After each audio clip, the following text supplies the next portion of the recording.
The Trump administration is drawing down the number of federal agents in Minnesota after an agreement with state and local officials. ABC's Karen Travers has the latest. In the wake of the fatal shootings of Renee Good and Alex Preddy by federal agents, big changes to the Trump administration's footprint in Minnesota. I have announced effective immediately, we will draw down 700 people effective today.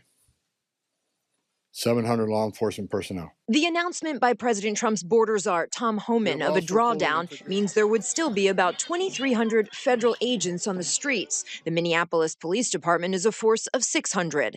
Homan was dispatched last week to Minnesota to try to ease tensions there. He says he's had productive talks with some local leaders who've agreed to turn over to federal authorities migrants who are inmates in local jails and prisons. While we had our differences, one thing was clear. We all committed to public safety for all who live in the Twin Cities. Yesterday in Washington, pleas from Renee Good's family to change the way ICE and Border Patrol operate. In the last few weeks, our family took some consolation, thinking that perhaps Nay's death would bring about change in our country. And it has not. And there is an exodus at the U.S. Attorney's Office after growing frustrations over the handling of the killings of Good and Preddy. Multiple officials telling ABC News 8 more federal prosecutors are set to resign after 6 other prosecutors left last month. And back here in Washington, another partial government shutdown is looming in just 10 days. Unless Democrats, the White House, and congressional Republicans can agree on new restrictions on federal immigration authorities, something Democrats are insisting on. Karen Travers. A lot of things have been happening in Minnesota. A lot of things. But let's keep going into this next video so we can get more details about it. At least 700 federal agents are leaving Minnesota effective immediately, according to border czar Tom Homan. 2,000 agents are staying in the area, and the news comes amid sustained backlash to the immigration crackdown there and deadly shootings of U.S. citizens. CBS News correspondent Omar Villafranca asked Homan if he thought the operation was a success. Yeah, I think I just listed a bunch of people we took off the streets of the Twin Cities. So I think it was very effective as far as public safety goes. Was it a perfect operation? No. And I just told you, we created one unified chain of command, make sure everybody's on the same page, make sure we're deconflicting targets, and making sure we follow the rules. And I'm not saying anybody, I don't think anybody purposely didn't do something they should have done. I'm saying that I brought a different set of eyes on this. I've done this for a long time. We made this operation more streamlined, and we established a unified chain of command, so everybody knows what everybody's doing.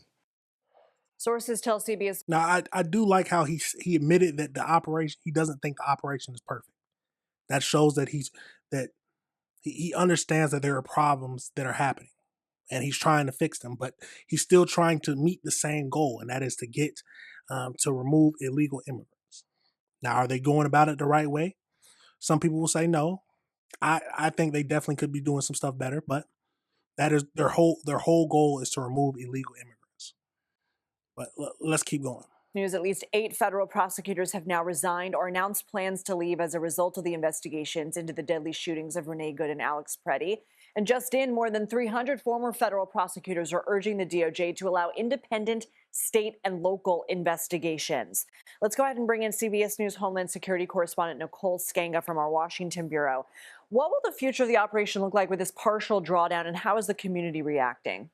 Yeah, Lindsay, good to be with you. In terms of what the future of this operation will look like, Tom Homan has said there are more planned targeted attacks, less widespread sweeps throughout the community and public urban areas. A lot of officials on the ground in Minneapolis. I was there just yesterday talking to sheriffs, police chiefs, state officials, the top corrections official in the state say they'll believe it when they see it. Now, this is welcome news that there is a reduction in 700 federal agents there on the ground, but 2,000 agents is still an enormous number in terms of a federal footprint, still larger than what we saw in cities like New York, Chicago, and Los Angeles. So keep in mind that this is not happening in a vacuum, and that is still an incredible number of federal agents in a city of roughly 430,000 people.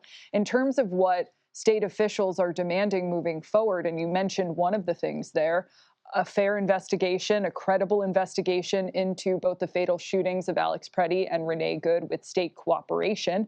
In addition to that, a detailed plan for a drawdown. So we've heard this broad announcement today from Tom Homan, but they do want a timeline into when the rest of federal agents are expected to leave. And beyond that, they want to see a change in the tactics among the ranks of federal law enforcement. Some of the videos that have circulated, especially of CBP agents deploying less than lethal tactics, targeting agitators, that sort of thing. We have heard from some law enforcement, local law enforcement on the ground that say since Tom Homan has been in the area, there's been some improvement, but there are still a number of concerns.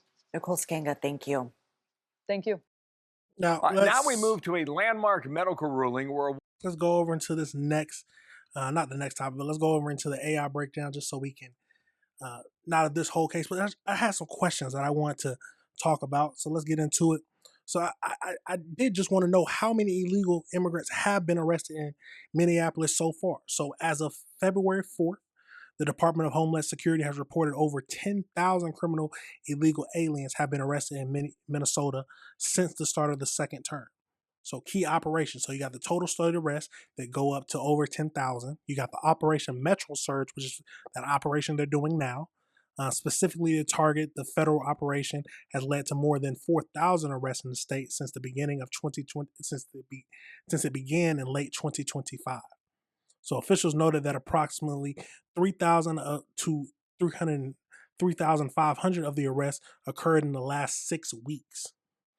Following these arrests, federal officials announced a down draw of 700 agents from the Minneapolis area. February 4th, 2026, leaving approximately 2,000 federal officers remaining in the region. So DHS Kristi Noem stated that the arrests include murderers, rapists, and pedophiles.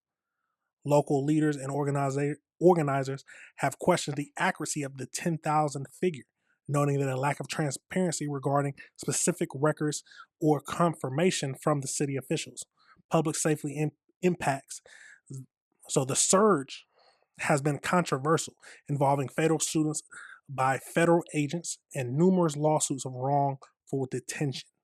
So, like you said, the operation has not been perfect.